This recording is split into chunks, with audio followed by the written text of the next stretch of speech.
You know, that happened, I guess. This is an emergency Locked On Big 12 reaction show.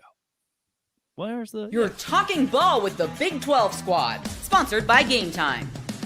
From Oklahoma State to Utah, from Kansas State to BYU, from Houston to Texas Tech, it's the local experts of the Locked On Podcast Network bringing you scoops, breakdowns, and the most comprehensive preview of the upcoming Big 12 weekend.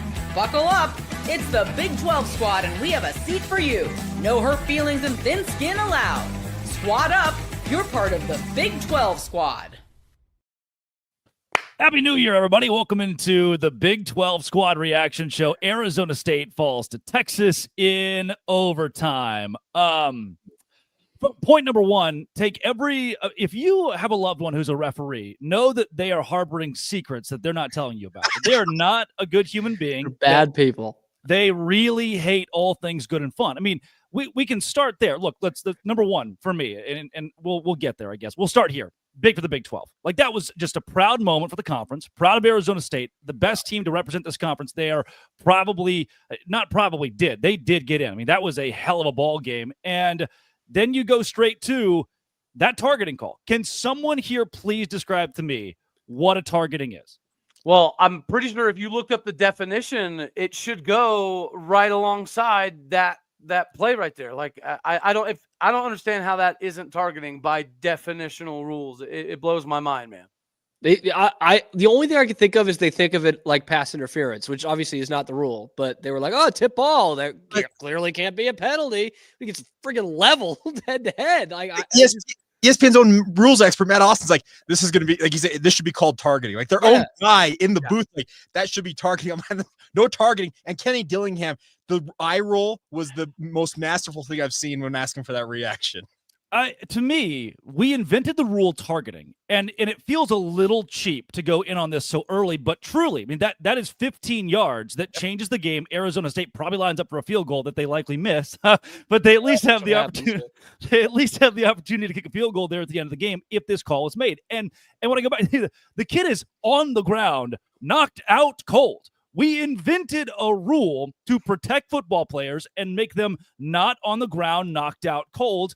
But at the same time, is this anything less than what we expected, right? Is anybody here shocked that the Big 12, this little ragtag team, Joe Tessitore kept being like, world-class NFL defense from Texas against these scrappy kids from Arizona. It's like the bunch of orphans out there, the 11 mighty men fighting. Anybody shocked that the officials take over the game? I wish I could say I wasn't, but this is college sports, man. Come on, they ruin things all the time for us. Dude, this was the one certainty of college football. Like, of all the great things college football is, and how great it can be, how unifying it can be, how goddamn exciting it can be for a couple hours. Like, there is one thing that always holds true at the end: the good guy does not win. The good guy never wins, ever. Like, this always happens, man. Like, it's just, as many times as Arizona State could have won that game. Yeah, it's like, you knew that wasn't going to happen. And if it comes down to a targeting call, then or the missed targeting call, then so be it. Because, I mean, they keep the ball there. They probably keep it the rest of regulation. Cam Scatterbo nails a field goal from 39 yards out, and they're walking off winners. Like, that was what was supposed to happen. That's what's supposed to happen. But no, it's college football. We can't have that. We can't have the nation being excited about something. We got to have that. Cody, Texas was definitely a team loaded with NFL talent, Texas's defense for sure. But how crazy was it to see Arizona State's defense show up and look equally as ready and prepared and talented? That was wild to see ASU's defense step up the way they did. So at least it was a very good game. It was a good look for the Big 12, even though you don't really want to take consolation prizes. But, of course, it's an SEC matchup, and numerically speaking, it's not like they've been lighting it up in bowl season, so they needed a little bit of help. And it's Texas. Of course, they got help with the schedule to begin the season to help them get here. They weren't going to let them fall apart now after that gracious schedule. It wasn't going to happen, Drake. No, and Arizona. Like, we don't want – you're right, Cody. Like, we don't want consolation prizes, but we're in the context of this, of everyone telling you how bad your league sucks and how you shouldn't even be on the field with Texas. And I mean, the first 3 quarters, look at your Twitter timeline. It was just, oh, these guys are stupid. How did they pick Arizona State to be there? It's like, no, you're right. We don't take silver linings playbooks here, but it is something to stick to them. Like, hey, you sure we weren't supposed to be here? Because I see the Big 12 champion do that. I'm almost thinking maybe we should have had 2 teams in there. Atta babe. And Hey, should have been run. Jake, BYU got screwed, and you need to tell the country about it, baby. All the 8 million people saw it on Saturday night. I was there in the Alamo Dome watching it in person. BYU absolutely smacked Colorado up and down the field.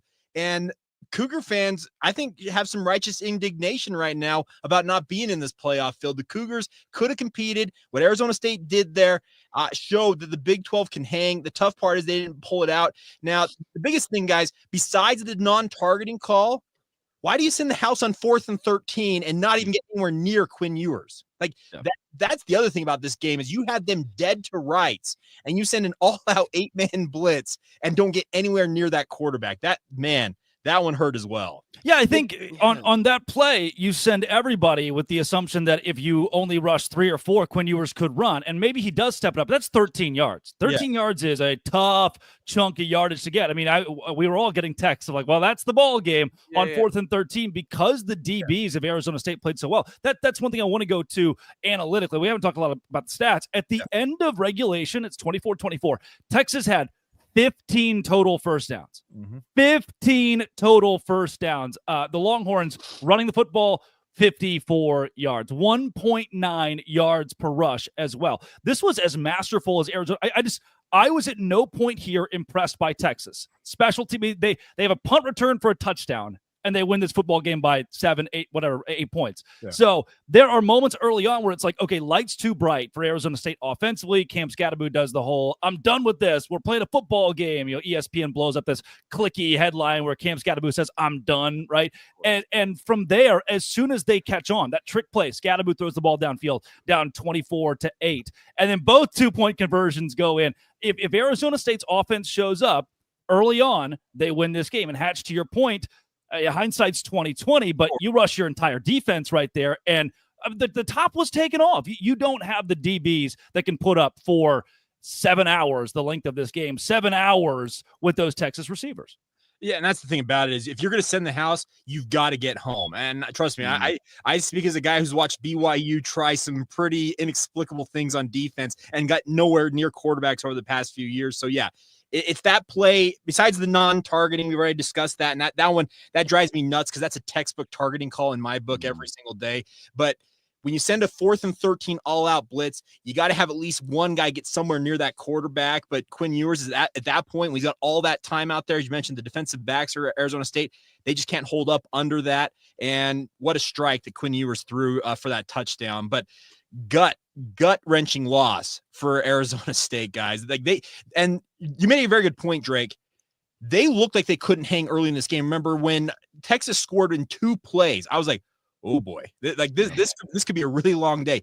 I got to give massive props to Arizona State for grinding their way back into this game. It looked like they were going to be out of it early, and Arizona State proved that they have just that grit in them.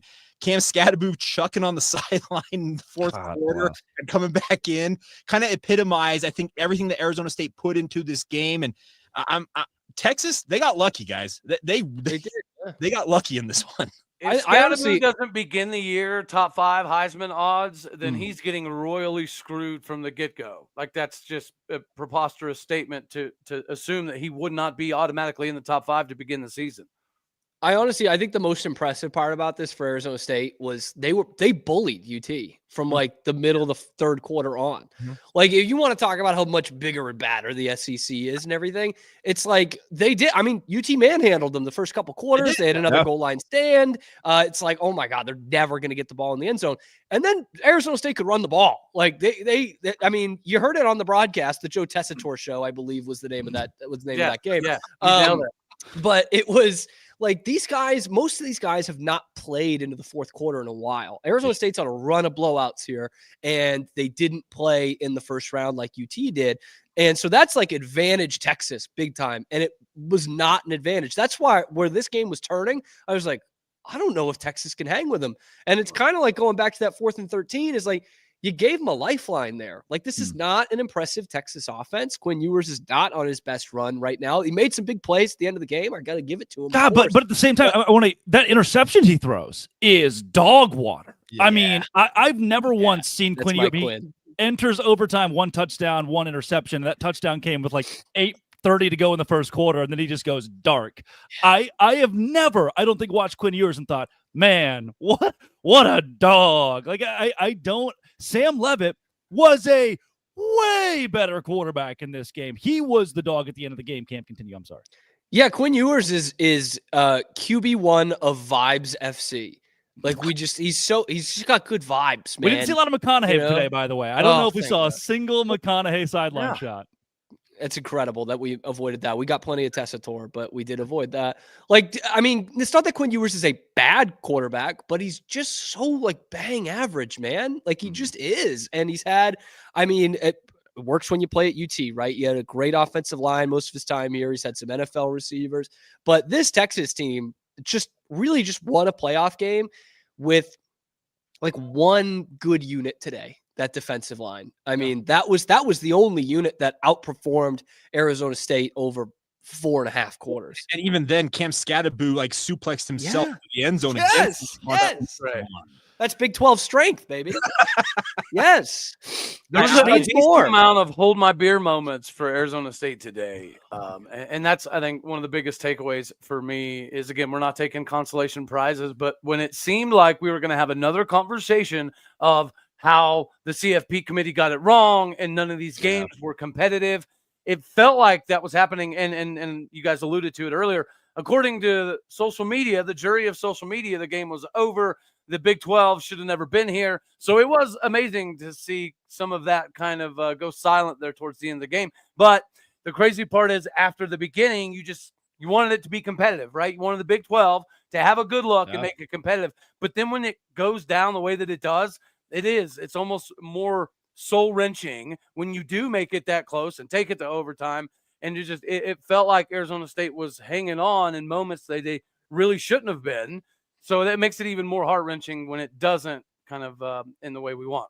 Also, Arizona State is, and gosh dang it, if Kenny Dillingham didn't say this midseason, they're 1 kicker away from winning this game by 9. Like, they're 1 kicker away. If they've got a kid that can boot it at the 34-yard line, if they got a kid that can hit it from 50, if they got Will Farron in their back pocket, Arizona State wins this football game. But that unit for them has been so terrible, genuinely all year long, to the point their head coach came to the podium and said, our kicking game is awful. If you're a student at Arizona State, please join my football team. We all kind of made fun of him.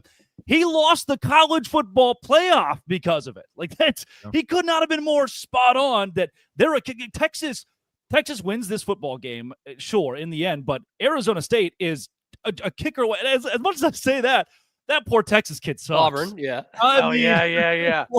Number one, just hyping him up before that last one, right? his name's got to be Bert. That's already tough. To be named Bert is really tough. And then when Sark's giving him like the dad thing of like, hey kid, just visualize it. You know, when this goes in, we're going to celebrate so hard. He's doing the stupid coachy thing where he's like hugging him there. And it's like, oh, we're laughing. We're buddies. He's tried everything with the kid. He's tried everything with him. Sark's such an intense guy. Now go he's to the like, Cadillac and bang a ride. You do this in your sleep, man. Come on. He got cigars. He's like, oh, you see the hot girl in the student section over there? That's my high school coach used to be like, hey, those ladies looking at you to calm you down. And then Bert Auburn just doink right into the couldn't have.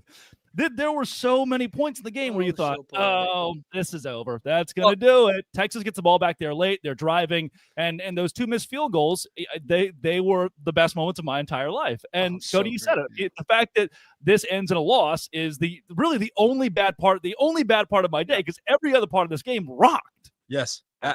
Here's the thing. When you watch Texas miss those 2 kicks late, I was like, okay, Arizona State's got a team of destiny feel here. They're going to come through in the end and pull this off. So I will give credit to Texas for bouncing back, because when you have a kicker of Bert Auburn's notoriety, Bert, that name's still awesome, by the way. But when he misses those kicks, Texas easily could have been like, oh, bleep, we're done here. But credit to them for battling back. But I got to say, Arizona State, the fact that they took the punches they took early on in this game and just kind of fought back in this one, man, massive credit to ASU. And it's gut-wrenching to see him fall in this fashion because they were right there in this to the end. The entertainment value of this game was off the charts. I think it was David Ubben from the Athletic said ESPN paid $7.8 billion for no one to watch the first quarter of the Rose Bowl because they decided inexplicably to just start the game. Why couldn't you just hold on and say, hey, we're going to start this game as soon as it goes final? But welcome to ESPN and how they apparently decide to operate things. And obviously with the entire situation in New Orleans, thoughts and prayers go out to the victims of that. And at that point, you have the conversation, hey, let's push the Rose Bowl back an hour, 2 hours. The coaches probably don't love that. We need the sunset, though.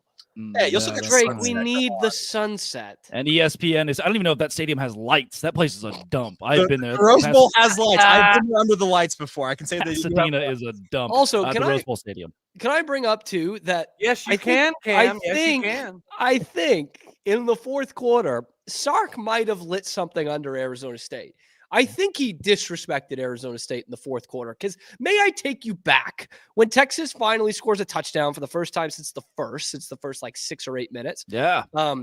Quinn Ewers goes in before the extra point is 23-8. And they send the PAT unit out there. And I'm like, this is interesting. You could go for 2 the way you're running the ball right now, or not running the ball, but the way you're kind of getting what you want in the trenches. You can go for 2 here and put this thing out. 3 scores. Yeah. It's done. And then there's that other thought of Arizona State has not gotten in the end zone yet. Now they got to do it twice and get 2 2-point conversions after a goal line stand. I think that's what they went with. And they they kicked the PAT. And it gave Arizona State a lifeline. I mean, I know we're all about being aggressive and everything, but I think you put a ton of I think the conservative choice there is the 2-point conversion, to be totally honest with you. I think that's if you don't get it, then you kind of put that upon yourselves. But to not go for 2 there, that's what allows this thing to go into double overtime. Yeah. Also giving up those 2-point conversions too. And just doink it. I mean, come on. This is your moment. You can be the star. And then Tassitore keeps being, he's the greatest kicker to ever walk the earth. And here he comes. They're going to set him up in a perfect spot, just like he likes it. And then he doinks it off the upright. Coming up, Cam Scatterbo. Let's go through his stat line and talk about how the Texas defense, number 1 against the run in America, was dog water today against Arizona State. This is the Locked On Big 12 squad. Little reaction to Arizona State, Texas in the college football playoff. Today's show is brought to you by FanDuel. FanDuel is where you go. College football playoff is not over. You head over to FanDuel right now, and you can bet $5. If it hits, you get $250 in bonus bets. Yeah, that's exactly. And you can live bet as we're speaking, if you're watching it now, on the Rose Bowl between Ohio State and Oregon, picking who you think is going to win on FanDuel, America's #1 sportsbook. Download the app today. You can pick which players will score a touchdown, how many points the team will score, and so much more. FanDuel, many ways to pick up a W for you. Visit FanDuel.com to join today. FanDuel.com to join today. $250 in bonus bets if your first $5 bet hits. Make every moment more with FanDuel, an official sportsbook partner of the NFL. The mighty Texas run defense, number 1 in the country. Cam Scatterbo, 30 carries, 143 yards, 2 touchdowns. Cam Scatterbo, 8 receptions, 99 yards. Cam Scatterbo, 1 completed pass, 42 yards, and a touchdown. Texas, after about the second quarter, in the second half especially, had 0 answer for Cam Scatterbo. Cam Stewart? Second best Cam of all time. And possibly the greatest college football player ever to step on the field. Like, look, Stovall will throw out that 88 Barry Sanders season, and like that's great. It's old news. Cam Scatterbo is the best player to ever play college football. Did Barry Sanders do it in a playoff game? I don't think so. No, it was like he was the only player on the field for a bit of that game. Like he does the puke and rally. We all do it on New Year's Day. He's just like every one of us. He went out last night. Atlanta's a crazy place. Pink Pony Club. He's calling out his teammates in a constructive way because after you start playing well, after that, it becomes a good thing that you called out your teammates. And just like, I mean, just for lack of a better term to bring Darren Sharper into this, because I don't want to, put the team on his back. Just put him on his back. That vaunted Texas front. No answer after the halftime when ASU got stronger and UT got weaker. Yeah. That time of possession control, I think, was absolutely massive in helping Arizona State throughout the course of the game. So even, you're right, whenever it kind of felt like Scadaboo was getting bottled up, all of a sudden you look up and he has 115 yards. It doesn't necessarily feel like it, but from a yards perspective, he was, I don't know, he was finding ways to do it in massive moments. Without Cam Scadaboo, I don't know that this is much of a close of a game, not to diminish what Sam Levitt and the defense did. But yeah, I mean, they knew their game plan was to shut down number 4, yet they somehow could not do that after basically halftime and beyond. It was pretty remarkable performance by him. He was one kick away from having a complete game, and as Cam mentioned, he almost got it. Yeah, I mean, he had more scrimmage yards than Texas pretty late into this game, 213 to 210 at one point. And what I need to be known, he was the best player on the field. As much as the ESPN announcers wanted to tout everybody Texas had, all these NFL caliber players or Quinn Ewers, we even got an awesome shot of Arch Manning, just a random third quarter shot of wonder what Arch Manning's up to. Usually he plays, but he hasn't today. And they panned the camera down to him standing on the sideline. No matter how much they want to tout Texas, the best player on the field is a Big 12 player, Arizona State's Cam Scadaboo. This is a 3-9 team last year who just went toe-to-toe with the school that was ranked number 1 in the country for most of the year. Rightfully so. No. I mean, they've lost to Georgia twice, and they're going to lose in the next round to the winner of Oregon and Ohio State. But that point aside, Cam Scadaboo just went up against the 11 NFL players on Texas starting defense and was the best player on the field, Jake. Well, that you're right. Here's the thing. I have watched Cam Scadaboo emerge from the Big Sky. He played at Sacramento State, guys, and become one of the best running backs, if not the best in the country this year. He is a remarkable player. Cody said it best. 115 yards rushing. You're like, where did they all come from? Because it felt like at times he was getting absolutely bottled up in this game. But what he does, he's just an absolute grinder of a running back. And trust me, I watched my BYU Cougars get carved up by Cam in that game that they played down in Tempe. So this is the thing, is that Cam Scadaboo did not get, I think, even a scintilla of the respect I think he deserved in this game, because he's thrown up on the sideline in the fourth quarter and just to use that what Cam said, puts the team on his back and says, we're going to go do this thing. And he dragged them darn near to a victory by himself. And it's unfortunate because this is a guy that is going to be an NFL player. I wonder what team is going to be lucky enough to have him, but they're going to get an absolute grinder. And we got a nice final performance from him in the college ranks. And it's just unfortunate it comes up in a loss. Yeah, I don't know if anybody saw this coming to nationally. Did any of you hear a single analyst on ESPN or CBS or anywhere say that this would be a game? I'm a guy who watched Colorado get tongue bathed the entire night after BYU kicked their ass. So I don't have much for you. There's not a lot of tongue bathing at BYU, by the way. That's the BYU guy dropping tongue bathing and ass in the same sentence, which is pretty. I mean, that's a clip it. We got to record that moment. Dude, Arizona State could have won this by 2 touchdowns, and they were still going to talk about how great Texas was. Probably. Well, I mean, we were so close from one of the great chokes in the history of the sport, and they would have been like, "But Texas, man, it's that NFL all full of NFL All Pros." Cowherd would have come on. I was going to have for Drake after all of this. Do you think that the Big 12 and Arizona State gets the due respect, or do you think for the next week the conversation is going to be about how, well, Texas lost this one? There was nothing Arizona State did that led them to be close. This was all Texas failing to produce and failing to run the ball and failing to protect Quinn Ewers, whatever the case is. Do we feel like that's inevitably coming, or did Cam Scadaboo and Arizona State at least earn enough respect to limit that conversation a little bit? Yeah, Cam Scadaboo and Arizona State earned nothing today when it comes to the national media. Nothing. There was nothing they could do. Had they won the game, it would have been about how Texas had lost. It would not have been in favor of Arizona State. And I'm saying that as someone who's not necessarily salty. It's the case that it's the fact.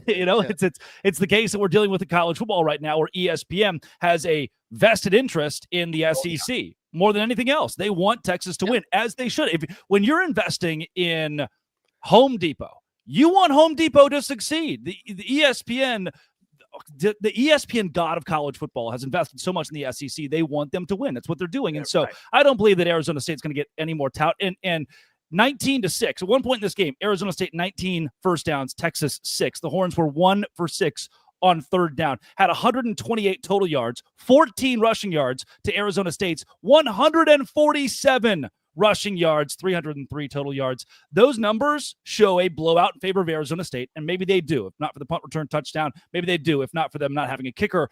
But here's what you're going to get. Here's what you're going to get next Saturday or whatever the next college football playoff games are is Desmond Howard. Man, thought Arizona State played well.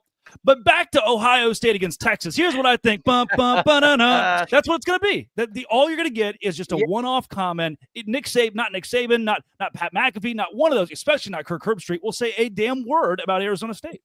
In fact, it will be I think one of these talking heads will be out there saying like, and Texas almost lost because they had to play in the play-in. They had to play the first round, and it almost puts a great team in jeopardy in the second round. Like that, I'm way more. Wait a second. Is that your Colin Cowherd? That's a good Cowherd. That's a really good Cowherd. I need to throw some pregnant pauses in there, but yeah. And so I think we're much more likely to hear that than, man, Texas really. I don't even want to say get lucky, but like they really hung on. Arizona State had them a couple of times, and maybe if they don't get this call going their way, Arizona State might win that game. You're not going to hear that. I'm sorry. And to go and take it another step further, no matter who is coming back for Arizona State next year, do any of you think they're going to be ranked in the top 15 to start the year? No way. No chance. No chance. No. Alabama will be ranked ahead of them. Mm-hmm. Florida will be ranked ahead of them. Mm-hmm. They love Lagway. I mean, that won't shock me at all. At all. Blue game Cam from the top rope. My God. Hold on. You know what? I was going to hold off on all the comments until the final segment of the show, but this one's good. Walter Schultz says, "You're a turd loser, Drake." Good job, Walter. Also from the top rope. Good job. +1. Walter. Very good from Walter Schultz. Yeah, I will say, coming into this game about Cam Scadaboo's comments about being the best running back in the country, I appreciated it. I loved it. I thought it was great. I liked the bravado. But I honestly kind of came into this game thinking that Ashton Jeanty was still the best running back in the country. Mm-hmm. And if Cam Scadaboo wanted the conversation for two, I get it. But after this game, I'm sitting there watching that, guys. I don't think Ashton Jeanty with Texas's offensive line does what Cam does against that Texas D. I know we're throwing some shade, but they've got 8, 9 NFL dudes on that Texas defense, and it's pretty obvious.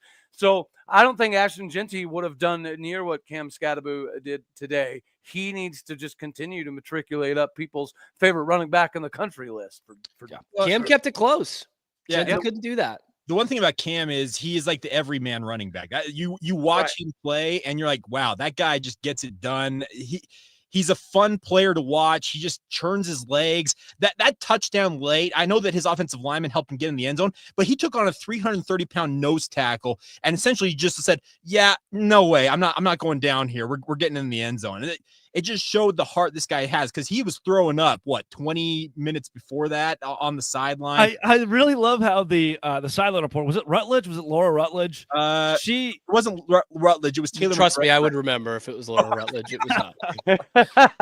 Was it Taylor? She comes over at one point. She goes, "Cam Scadaboo has been throwing up on the sideline," and then it's like Tessitore had never heard the word "throwing up" live on the air because he kept saying things like Cam Scadaboo was sick to his stomach. Oh yeah, no, actively Tessitore wouldn't say to his stomach. The man was vomiting, and now Cam Scadaboo has tied the game. Can you go do WWE Raw instead of our good friend Joe? Should, man. Yeah, Tessitore should. Locked on pays all right. Raw. Now, the amount of people who love Tessitore's Georgia Tech game, where every single play was the world-beating Super Bowl. Here it is to win it for Georgia. Georgia is in the playoff. So much. Coming up, let's revisit the targeting call, because we hit on the top of the show with a hodgepodge of all the biggest storylines, but that one is the every national analyst was asking the question, how on earth was that not a targeting? That's coming up on the Locked On Big 12 Squad reaction to the college football playoff, Arizona State and Texas. Today's show is brought to you by Rocket Money. 23 years old. I don't really know how to do the money thing. I just kind of guess. And come to find out, thanks to Rocket Mortgage, I'm paying 3 times for a Canva subscription. Rocket Mortgage is your personal finance app that helps you find and cancel unwanted subscriptions, monitor spending, helps you lower your bills. You can grow your savings. And right now, 5 million people have downloaded it to use it, and $500 million have been saved in canceled subscriptions. That is an average of $740 a year when using the app's premium features. For me, it's that subscription tracker. It's going to help you a ton. Cancel your unwanted subscriptions. Reach your financial goals faster with Rocket Money. Go to rocketmoney.com/lockedon. rocketmoney.com/lockedon. That is rocketmoney.com/lockedon. Visit them today. Targeting. From every major, Josh Pate to the wild Clay Travis, everybody tweeted that video and said, explain to me how that is not targeting. I'm not sure. Jake, have you ever seen a play? I mean, it's so consequential because Arizona State has 15 yards. They're in Texas territory. They can win it on a field goal. I'm not sure if I've seen a more blatant call missed in a situation that big. And the biggest thing about it is you have replay in college football because of this one call. Everything is expanded off of targeting replays. All the other replays that we go back and look at are because of targeting. And when I see that play happen, I'm like, well, that's targeting. And all of a sudden they go to the replay monitor. They show it multiple times. Like, yep, it's even clearer to me it's targeting. And then the referee walks out. There was no targeting on the play. What? Like, come on. Cody said it earlier on in this reaction show. That should be on like the tape that referees are showing at the beginning of the year. This is what a targeting call looks like. And the fact that they said there was no targeting, I'm just baffled by it all. It's like, why even have the rule? Cody, you're muted. Why have the rule? Like, that's why you put in the rule. Like, I mean, is there, the ball, we mentioned earlier, the ball gets tipped, so it might be a little bit tougher to adjust to, but that doesn't matter. Like that, you lead with the helmet. It's helmet to helmet. The guy gets pretty much knocked out. I'm surprised no one had to go in and get his tongue. And we're not calling that. To Jake's point, we're going to the review and not calling that. So then what is it for? It's not to protect the players because, I mean, look at it. I don't know what a targeting has to be. And there are times where you do have to get like real into it in terms of like, okay, is he leading with the crown of the helmet? Is it actually his shoulder that's hitting the helmet? Is it defenseless receiver? All the things that we hear. Yeah. All the things that forcible contact the other one. Yes, all the things we hear from Dean Blandino and Mike Pereira on a weekly basis for months and months and months. All the things that we hear, all the criteria were checked off with that hit. I cannot believe it was not called the targeting. It's just unfathomable to me. It's a Big 12 word right there. We're not going to get a justification. Like, we're not going to hear from anybody. This is why we did or did not call it. But one thing that I find kind of crazy, when targeting started, it's almost like they called it no matter what. If you sneezed anywhere near, if you sneezed around their helmet, you were going to get it. And it seems like over the years now it's become so random. Like there is no longer a pure definition of targeting because it can be face mask to face mask, right? They can shatter each other's visors and it not get called. And then you have a sneezing incident in somebody's ear hole the following week, and it's the most egregious thing in the world.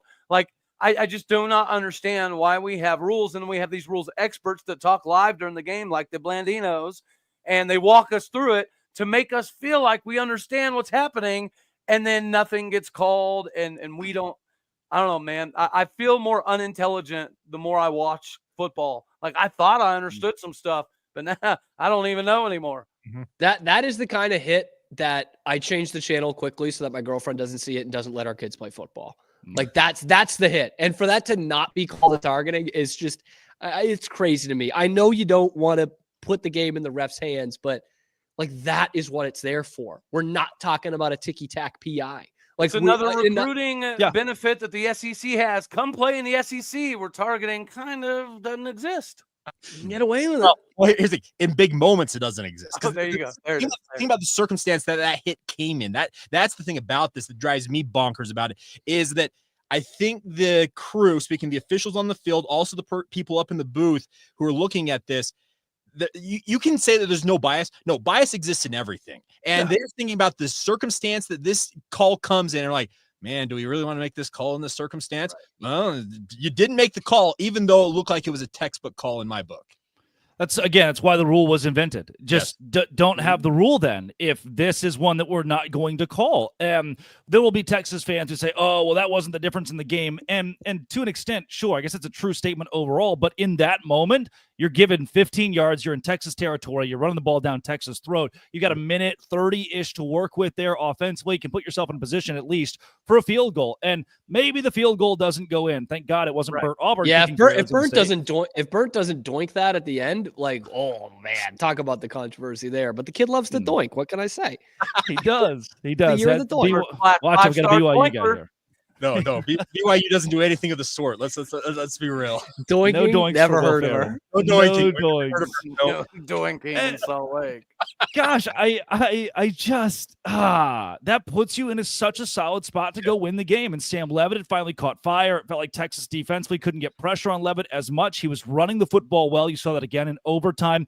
Arizona State was so much better than Texas for 75% of this game. The first quarter notwithstanding, Arizona State, which was like a 48-minute first quarter, by the way, Arizona State was the better team than Texas. And then that is one call that takes the ball out of your hands. You immediately have to punt it. And from there, Texas has a shot to go in it with Burt Auburn, and they don't. It should have been called. And from there, at the very least, Arizona State has an opportunity to go win it. I don't, man, it feels cheap to talk about the officiating.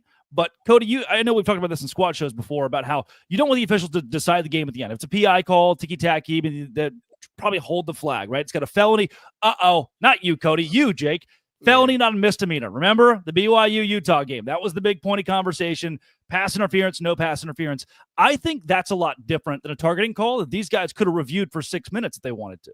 Well, that's the thing about this is this is a call that they want these hits out of the game. That's what, when they created this rule, they said, we want to legislate these hits out of the game.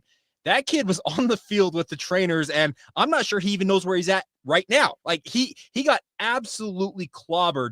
And if you want to get rid of the hits in this game, it can't matter when the circumstance of the hit comes into effect. It's either a targeting call or it's not. And I'm with Cody. The more I watch college football, the more I'm like, hey, well, that's a targeting call. Nope, you're wrong. Oh, that's not a targeting call. No, that's target. Like, I can never make heads or tails of this dang rule. And I don't like the fact that kids have to sit out of football games. That's one part of that rule that already drives me nuts. But in this circumstance, man, that would have been, it's a game-changing call. I know that we played a lot more football after that call, but that would have set up Arizona State to have a massive opportunity to go finish this game off. And man, what a consequential pivot right there in that game. It could have been no overtime, which was always going to favor Texas, right? Let's just be fair. Arizona State was beat to death by the end of that game, specifically Cam Scadaboo. But in my opinion, it was always going to favor Texas if they did get to the overtime, and obviously that's kind of what transpired. Yeah. Hey, Cam, you're inspiring right now. By the way, Rudolph the Red-Nosed Stewart over here. I'm a fan. I'm just so sick from that call. I'm just so sick. It was the greatest college football game I had ever watched until it just wasn't anymore. Until UT won, then I was like, nah, it was all right. It was okay. I had a bunch of Longhorn Network tweets ready to go. What are you gonna do? Spoke like a true Baylor guy. I love it. The officiating crew. Sorry, go ahead. No, you sounded like you're passionate about that. Well, Drake, I don't know if you had this when you were at Baylor, but at one time, Baylor's like cable package did have the Longhorn Network, which is just completely irresponsible. Wow. Like honestly, on like the list of irresponsible things to do, I think it's that followed closely by drunk driving. Like that is such an awful thing to do. Things were leaving in 2024. Hanging out with Mike Gundy over there. Thousands of times, man. He's done a lot. Of times. Who hasn't jumped on the top? Who hasn't watched the Longhorn Network in the dining hall of one of their rival schools? Come on. Drunk, yes. I think I was the last one to have the little TV plug-in, the little cable. You could hook it up there. I don't know if anybody at Baylor now they're probably irrelevant now that they remodeled Collins. Spent a lot of time there. This officiating crew. It is the all-girls dorm. The officiating crew they were Big Ten. Do you think, Cam, that they knew the significance of having the Texas Longhorns in this prestigious college football playoff advance? Do you think those Big Ten officials had an idea what it would be like to not call this targeting and what that would mean for the sport? I think someone let them know before the game, of course. But I think it was made pretty clear to them what it would be like to have an Ohio State or Oregon versus Texas matchup in the Cotton Bowl, by the way, rather than one of those two teams facing off against Arizona State, who couldn't even sell out their allotment at AT&T Stadium at the Big 12 championship. I think they had an idea.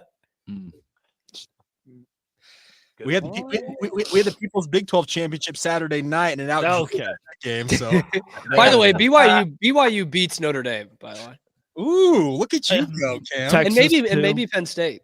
And maybe Texas. And maybe Texas. Yeah. I'm not scared of not Texas. that those teams didn't deserve to be there. I don't want to get into that, but BYU beats those three teams. Not to give and not to give too much credit to Texas here for last year what they did, but remember when they boat raced Oklahoma State in the Big 12 championship? Nope. I know not what you speak of. If this is your quasi Big 12 championship, right? If Texas gets their opportunity to play the one final game, I mean, this was on paper an Arizona State football win. Again, if you read the stats, when I say dominate, Arizona State dominated, again, 75% of this game. You read the stat book and you say Arizona State won. Also, I said I wouldn't get to comments to the last segment. Jay Day, also a wild name, says, Draco Drake, don't get quiet now. You talked all week. Hook 'em. We've been live for 41 minutes. Yeah. Sorry that I've been so quiet. What quiet have we been? We've been chirping for over 40 minutes here, y'all. That's on us. That's on us for going live and not saying anything. Jake, have you checked your connection, sir? Just all the headphones plugged in. Okay, can I? And we've been talking a lot about the targeting here. There's one other call to me that I think it's the one game-changing play. It's 4th and 13, and I can understand the thought process from Arizona State. Like, we're gonna go get this guy. I know that some coaches, they're like, hey, we're gonna go get this guy. But when you send 8 guys and you get nowhere near Quinn Ewers, man, what a consequential thing to have that play, because Quinn Ewers, to his credit, threw an absolute strike for a touchdown on that play. But when you send 8 guys, you've got to have somebody get home, and to have all 8 guys get nowhere near the opposing quarterback, man, that's a tough one to stomach if you're an ASU guy. And it's not like you weren't stopping them. Oklahoma State fans can't talk about zero coverage to blow a game. Like, we just can't. I can't. I'm gonna mute myself again. Oh no, not you, Cam. I was trying to save everybody. No, it's not like you weren't stopping them too. You know what I mean? It's like I again with bowls, and I guess playoffs would fall into this too. Like, I like get ballsy. Clip that. Well, but you were stopping them for so much this game, specifically in the pass game. Like, I'll give credit to Quinn. The next 2 passes are tremendous. They're great plays, and it wins the game. But before that, they were having a ton of trouble down the field, like a ton. And you get them in a 4th and 13 with that offensive line that had just false started after giving up a TFL the play before. Like, to me, you put 8 in coverage almost. I think we're giving too much credit. I think we're giving too much credit here to Quinn Ewers, because those were 2 passes to 2 pretty wide open guys in the end zone. Sure. I mean, there are blown coverages on both of them. Those guys are not touched. They've beaten any safety help when there really wasn't much on each of those. But the other one was the tight end in that second overtime period. Both of those are about the easiest passes Quinn Ewers has probably ever had to make. And the rest of the game, I was like, did he bring the Tito's with him in the Gatorade trough? What is he? I bet it's so frustrating to be a Texas fan and have to watch Quinn Ewers suit up every Saturday, just watching Arch Manning on the sideline thinking, that's why there's all these rumors that whenever this ends for Texas, Quinn Ewers is jumping ship and it's going to be Arch Manning's team. That's why those rumors exist. An NIL agreement to get him out of Austin. Please. A buyout. We'll buy him Lamborghini, out. Like a new one. One with some Quinn, what would it take for you to go away? if there's one positive I will say about Texas is, for a decade we heard they're back, and they would have 7-8 win seasons kind of, thrown in there. But they always failed to close games out, right? That was Texas' problem, even though they were always athletically more superior than everybody else. If you made it close in the 4th quarter, you were probably going to beat Texas because they weren't very mentally strong. That is something that Sarkisian has brought to Texas. that I will give some credit for. They used to fall apart to close games out. Yeah. Under Sarkisian, they do kind of find ways to win games in the end, which they did not do for the last dozen years or so. Well, they had to get out of the Big 12 to do that, to close that out. Yeah, literally, like their last game is a Big 12 team. They don't close it out. They lose it at the goal line, and then they go to the SEC, and all of a sudden they can close out games. Also, Texas got the easiest SEC schedule possibly in existence. They played no one this year, and the only time they did play someone, Georgia, they lost. Here's the debate. Is Texas the Indiana of the SEC? Because those two schedules, man, those were cakewalk. They might be. They might be. And if you're Texas, like, from the standpoint of a Texas fan, okay, this is obviously, I love the Big 12, and I do think Clemson's a decent football program. But if you're a Texas fan, who have you beaten? Who have you beaten? Arizona State's a very good football team. Cam Who have they beaten, Paul? But if you're a Texas fan and you're out here like, oh, I'm gonna blow up this live stream's comment section because we just beat Arizona State. Like, yeah, we have always understood that Arizona State, I say always, last 6 weeks have understood this is a buzzsaw, a very good football team. Texas fans, you were laughing. 8 hours ago about Arizona State, saying this is good. You were laughing in the first quarter, saying, I mean, I had filling up my comment sections already. Oh, this is a hot, this is a cold, and now what? And now you're just lucky to get out alive? Are you really that excited? Who have you beaten this year? Coming up, let's do the worst thing I could possibly suggest and read the comments. This is a reaction to Arizona State and Texas with a Locked On Big 12 squad, the college football playoff.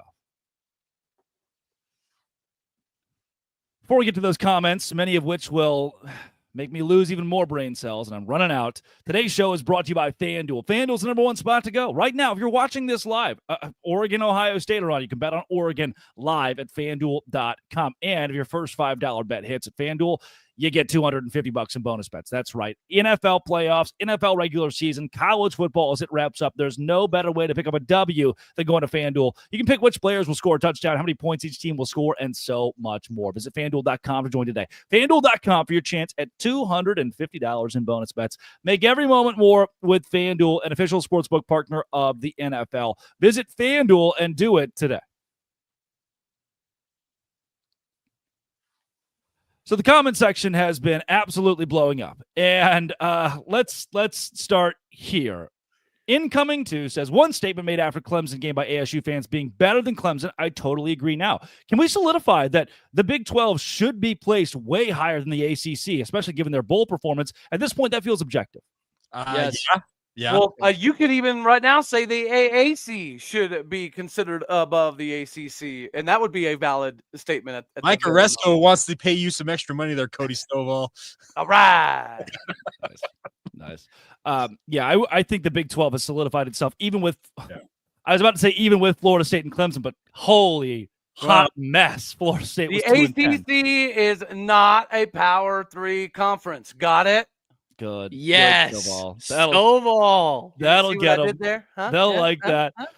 This one from Nick V. This is one of my favorites we got today. He paid us $5. I don't even know how you can do that. I saw that come through. The YouTube thing. Nick says, TDS, Texas Derangement Syndrome. Here is $5 for all the mess Troll has talked about Texas the past 2 years. Go buy some Pepsis. Bye. Maybe the greatest part, Nick, what did you major in at Texas? Maybe the greatest part of this entire thing is go buy some Pepsi's. BYE bye week. We're off. Better. Hey, Drake, as being the resident fella who went to the school for kids that can't read good, maybe my dialect should be the one reading some of these off, buddy. Interesting that he did pay us, by the way. The dude was like, you know what? That's just here's $5. Paul G says BYU is better than SMU. Hey, we already only there was a way to prove it. Not a baby Paul. If only there's a way to prove it. Yeah, I wonder what the score would look like if they went head to head. I don't know. The night was September 6th, 2024. Jesus Vaz says ASU lost on 4th and 13. Why did they blitz? Hatch, you went to this pretty early on. I think that was the wrong call. Hindsight. Yeah, hindsight, obviously. And I can understand the whole thought process. We're going to go get his ass. Like that's the whole thought process with making that call. But when you get 8 guys stonewalled at the line of scrimmage, man, it's gonna sting for a while for ASU. It's asked twice now, by the way. Yeah, that's an ass counter at 2. Ron 423 says 14-point favorites, my butt. I'm not sure what other 4-letter word could go there. I'd really have to dig into my catalog, but 4 letters looking for. Yeah, this was Richie Bradshaw of Locked On Sun Devils texted me pregame and said, there's no way. 14 points is way too many for a game like this. And Cody, that was the exact case. Yep. Yeah, no, the spread was one of the few things that I saw as an Oklahoma State fan that was going to be able to make me a little bit of money potentially this year. Because the Cowboys, we didn't get to hammer the over on anything other than DUIs. Got the over on that one. Hey, it's normal. Perfectly normal. Of course. Yeah, thousands of times. Thousands. Does it all the time. Win in Rome / Stillwater. If that's a DUI, lock me up. That's the great Mike Gundy. Joe says, ASU, without its best wide receiver, Jordan Tyson did not play in this game. He would have been, and to who was the color guy? To his credit, it was Palmer, Jesse Palmer. Palmer. He kept bringing up Jordan Tyson, and according to the SEC's logic, Hatch, I mean, without ASU's best offensive weapon in the passing game, I mean, this win shouldn't count. Hey, shout out to my dude Melquan Stovall for almost coming up huge in this one, brother, cousin. But he was really close to being. He was about to be claimed really quickly. Nice. Well, Stovall played well, but here's the thing: we got more shots of Jordan Tyson on the sideline than we got of anybody else. It felt like that was on the sidelines, including the coaches. They kept going to that guy, Jesse Palmer. You mentioned it's like Jordan Tyson. Guess what? SEC does seem to use that a lot. Well, our best guy wasn't available. Well, it's who you have on the field. And Melquan Stovall stepped up in a big circumstance.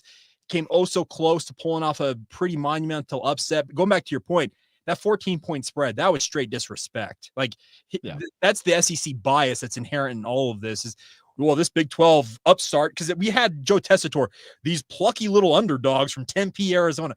Come on now. This is Arizona State. They have proven to be a very, very good football team this year, and have them be a 2-touchdown underdog. That didn't sit right with me going into this game, and I think Richie Bradshaw, our good friend over at Locked On Sun Devils, he was right in saying that's just straight disrespectful. And I hope Richie made some money. I hope this is a tough one, man. I hope he made some money. Let's fingers crossed for that guy. Very, very good point here. Congrats to ASU on a great season. This is congrats to Cam Scadaboo. I could hear his draft stock soaring. Congrats to the Big 12, which proved it can compete against the SEC. This was overall, if you are going to lose, that's the way to do it. If you know going into this, hey, we're going to force you to lose the game. This is probably best case scenario is you get down by a lot and everybody starts chirping and you come right back, soaring back, have an opportunity to go win it. And I said pregame, there was a path for Arizona State to win this game in a blowout. And my point was, if ASU gets up 14-0, if ASU gets up 10-0, Texas pass game is not prolific enough for them to be able to mount. They're going to start playing catch up, and that'd be bad for Quinn Ewers. I think that's what was displayed. And granted, this is a very stupid thing to say, but if you give Arizona State those first couple drives more points, Texas just never had it in this game. It was there in the very end. A couple mistakes on Arizona State's end and a big call from the officiating crew. But if Arizona State shows up in the first quarter, this game sways in their way dramatically, and you can see that in the score. If you go box score quarter by quarter, Arizona State dominated again the last 3 quarters of this game. Yeah, can we talk a little bit more about how Arizona State being preseason 16th place, being ended up first place? Not only does it accentuate the absolute craziness, right, of the bipolar Big 12, it almost caught Texas there. They also got that big number 6 from Army coming in. So Arizona State is going to be a contender next year, or so we think, right? They could pull an Oklahoma State and go from the top to the bottom real quick, fast, and in a hurry. But that's the beauty of the Big 12. Is it's going to be the same next season. We think Arizona State probably is going to start up towards the top, but we really have no idea. And I can't wait for it. I'm glad that they did make a statement in this game that the Big 12 does belong. And Texas, they have a bunch of NFL dudes. You cannot deny that. And if the Big 12 continues to carve out games like this, we'll eventually get the respect. Eventually, someday, maybe. Cody just wanted to say that 16th place in the Big 12 at any point, you could get to the playoff. That's right. I did. I strategically made sure to slip that in. Hey, we're holding down the 16th spot right now, so we'll keep it first warm. team ever to do it. You know what, Cam? I will throw things at you. It's good. Virtually. The first 16th place team did make it to the playoff. That's a fact. Preseason. Yeah. Yes. Second one, we'll see. That's right. Coming up on Locked On Big 12 this week, thanks for the segment idea. This proved the 12-team playoff. We finally got proof that this is, Arizona State would have been ranked. If we changed this format, Arizona State would have been ranked probably 11th, seeded 11th, 10th, somewhere in there. They proved that they're just as good as a team that was ranked number 1 in the country for most of the year. This is a reasonable Texas fan. As a Texas fan, Zero G says, even I thought it was targeting. I think that at this point, it's objective. Everybody knows it was targeting. Should have been called. Follows. But then we missed a field goal. Karma. Either team could have won it in overtime, but Quinn finally got hot at the right moment. As a fan, I'll take it. I think it's a good assessment. I mean, we will continue to go back on this call, but if you're Arizona State, you did have your shot in OT. Those are throws that Quinn Ewers will show NFL talent evaluation. Like, look at this throw that I made. Those throws late in this game, he did get hot at the right time. I cannot take that away from Quinn Ewers. The problem I have is leading up to that, there were some questionable officiating and otherwise questionable calls leading up to that. But Quinn Ewers, he did get hot at the right time, and credit to Texas. They pulled through in the end, and now they get to go up against what appears to be a buzzsaw in Ohio State. Oof. Well, hey, Drake, since you plugged yourself, I do want to give you a shout out. The episode you did talking about the downgrading from players going from Texas to BYU and some of the articles that were written. FYI, dude, I thought that was a phenomenal piece that you did. And make sure that you continue that with your buildup of this conference. We got another one of those, Drake, by the way. I don't know if you saw that happen just a couple days ago. Yeah, and there are a lot of Texas fans I see in the comment section here. Shocking that they have nothing better. Isn't Locked On Longhorns live?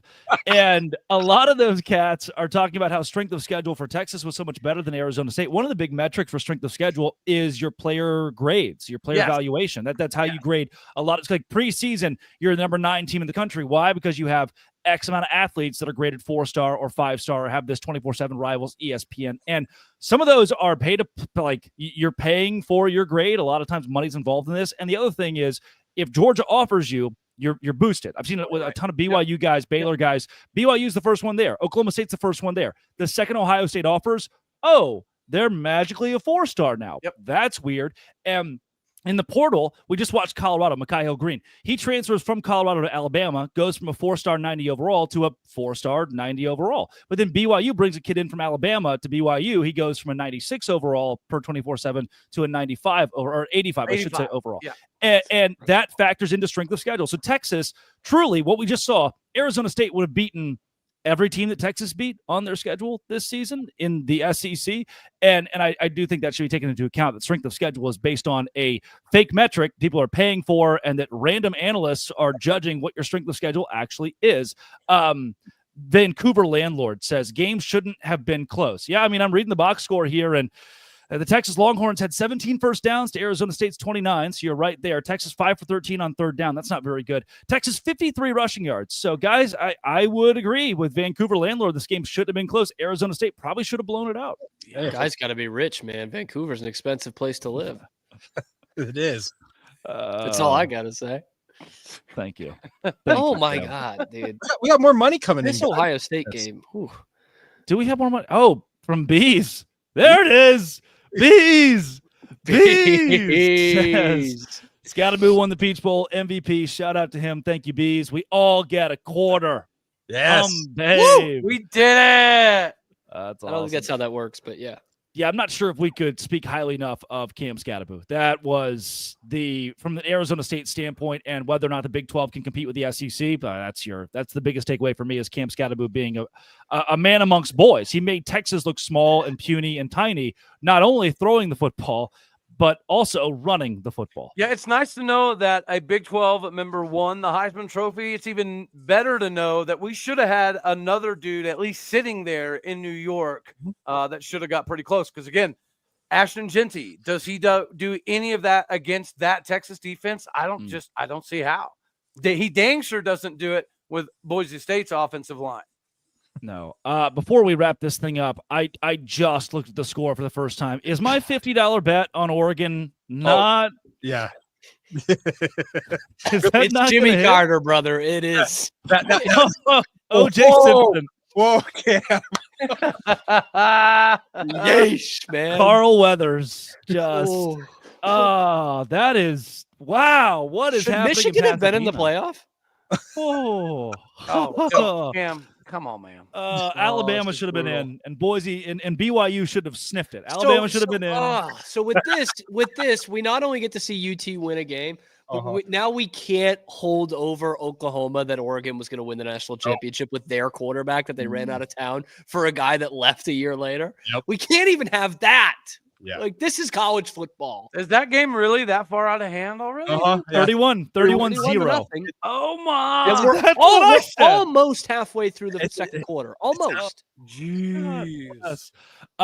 This was the second most watched live stream and a part of the Big 12 squad and the Big 12 squad network family of shows. The first one being BYU and Utah postgame after Mark Harlan's comments at the podium. But can't thank everybody enough for not just joining and commenting. Thank you to all the Texas fans for being a part of this. Jake Hatch, Cody Stovall, Cam Stewart. Jake, where's the best place folks can find you? You want more BYU takes? Check out Locked On Cougars, wherever you get your podcasts. Also available on YouTube, like this fine program. And if you want to follow my thoughts on all things BYU, Locked On Cougars on any social media platform. Cameron Stewart. We're going to do some glazing of LSU tonight to cap off the Texas Bowl debacle. I've had a great LSU following the last couple of weeks. That's on Locked On Baylor at Real Tigers. And next, we will pivot to why Baylor's going to be in the CFP next year. So you don't want to miss that. Good. Cody Stovall. Yeah, you can find me streaking in the quad in Stillwater, America. That's it. That's all I got. God. Bring your binoculars. And tweezers, please. I should have done. I appreciate assistance. I went to the Avid Brothers last night for New Year's Eve, and I really should have given up. From Rockland, Massachusetts, give it up, Kara Stewart. Yep, 100%. Nobody clapped. Yeah. Guys, Arizona State falls by 8 in overtime against Texas in this game, though they dominated everything in the stat book, and a targeting call or no call at the end of the game decides this thing. This has been, and always will be, thanks again to Jake Hatch, Cameron Stewart, and Cody Stovall for making us your first listen every single day. Find more of our content tomorrow. We'll all have shows, I believe, if we do our jobs correctly, coming out tomorrow morning. This has been, again, and always will be, the Locked On Dose Grande Squad.